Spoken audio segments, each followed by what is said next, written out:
दोस्तों लॉर्ड्स के मैदान में भारतीय खिलाड़ी करुण नायर के साथ ऐसी बेईमानी कर दी अंपायर ने कि देखकर हर कोई दंग रह गया। अंपायर ने तो बेईमानी की ही की, साथ ही जॉ रूट जैसे बड़े खिलाड़ी ने भी बेईमानी पे अपनी चुप्पी नहीं तोड़ी और भारत के खिलाफ बेईमानी करते चले गए। आखिरकार कैसे? भारतीय क्रिकेट टीम के खिलाड़ी करुण नायर को बीच मैदान से बाहर आना पड़ा इस बेईमानी के चलते। आपको इसका पूरा वीडियो दिखाएंगे, लेकिन उससे पहले अगर आप भी मानते हैं करुण नायर के साथ बेईमानी हुई तो वीडियो को लाइक जरूर कीजिएगा। लाइक टारगेट मात्र 400 लाइक का है, तो लाइक करना ना भूलें। दोस्तों, भारत और इंग्लैंड की टीम के बीच में चल रहा सीरीज का तीसरा टेस्ट मैच और उसका दूसरा दिन का खेल, जिसमें भारतीय खिलाड़ी जसप्रीत बुमराह ने न सिर्फ 5 विकेट लिए बल्कि हमने इंग्लैंड को 387 पर ध्वस्त भी कर दिया। अब इसके बाद माइंड में केवल एक ही चीज थी कि भारतीय खिलाड़ी मैदान में आए और बड़े से बड़े रन लगाएं। स्कोरबोर्ड पर वो पारियां देखने को मिले जो शतक या दोहरे शतक में तब्दील हों, तभी हम इंग्लैंड के स्कोर के पास पहुंचेंगे और फिर उसे पार करने के बाद लीड बनाएंगे।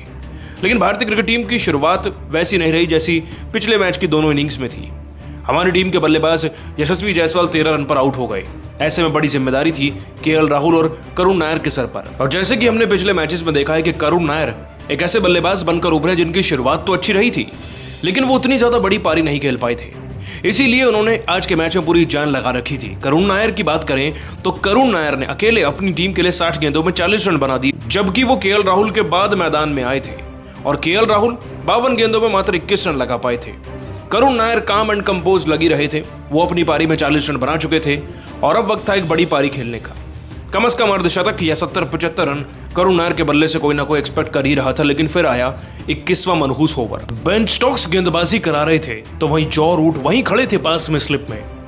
इस ओवर की दूसरी गेंद पर करुण नायर खेल नहीं पाए ढंग से। गेंद उनके बल्ले का मोटा किनारा लेकर सीधा जॉ रूट की तरफ जा ही रही थी कि जॉ रूट ने पूरी जान लगा दी इस कैच को पकड़ने के लिए। लेकिन जरा ध्यान से देखिए इन तस्वीरों को। कैच इतना क्लोज था कि मैदानी अंपायर को थर्ड अंपायर के पास जाना था और इस बात में कोई शक नहीं है।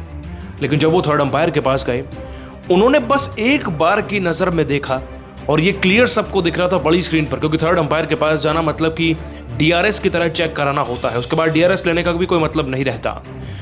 तब पाया गया कि गेंद पर जब हाथ लगा जॉ रूट का, उसके बाद भी गेंद जमीन पर टच हुई है, यानी कि उसमें ग्राउंड टच था और फिंगर्स भले ही गेंद के ऊपर थी, लेकिन गेंद जब टच हो जाए तो नॉट आउट दिया जाता है। लेकिन थर्ड अंपायर ने अपना फैसला भारत के खिलाफ में और इंग्लैंड के पक्ष में सुना दिया, बिल्कुल वैसे ही जैसे वो इस सीरीज में पहले करते आए हैं। और कुछ इसी कदर बेईमानी करके इंग्लैंड की टीम ने करुण नायर का विकेट तो लिया ही, लेकिन उनको भी यकीन नहीं हो रहा था कि फर्स्ट स्लिप में इस कदर जब उन्हें आउट किया गया तो थर्ड अंपायर ने उनका साथ क्यों नहीं दिया। शुभमन गिल भी भड़क गए, गौतम गंभीर भी गुस्सा दिखे। वैसे इस पूरे मैटर को देखकर आप सभी को क्या लग रहा है? करुण नायर आउट थे या नहीं? नीचे कमेंट कर जरूर बताइएगा और अभी सब्सक्राइब कर लीजिए हमारे YouTube चैनल को भी। धन्यवाद।